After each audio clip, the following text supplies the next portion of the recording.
Today's our episode is about the law of evidence. We will discuss about the admission. So, without wasting any time, let's start.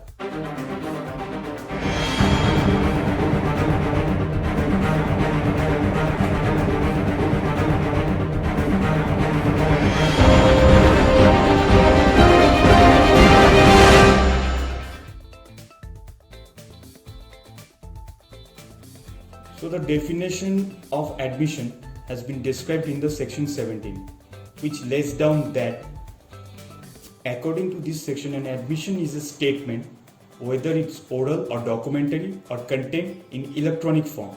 So now in the electronic form, the social media like WhatsApp, Facebook also be included in the electronic form, which suggests any inference as to any fact in issue or relevant fact, and which is made by any of the person and under the circumstances hereinafter mentioned.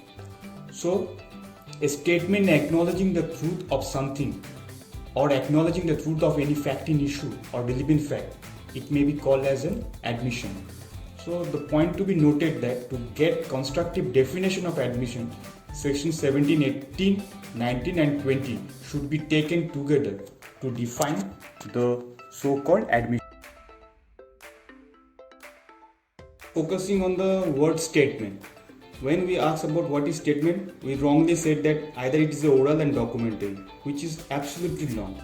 When the correct form is that the statement means self-serving statement and self-harming statement.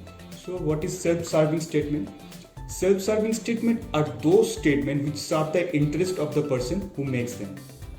You may take an example. In a shoot between Ruby and Pinky, if Ruby alleged that Pinky has taken a loan of 5,000 and has not returned, in this case, a statement by Ruby to a third person that Pinky has not returned the loan amount is self-serving statement. Now moving on to the self-harming statement. Self-harming statement are those statements which harm or prejudice or injure the interest of the person who made them.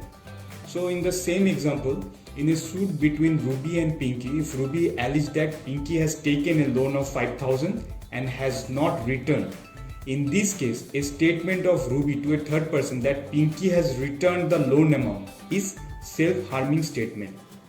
So, point to be noted that in generally, self-serving statements are not admissible in the court, but self-harming statements are generally admissible in the court.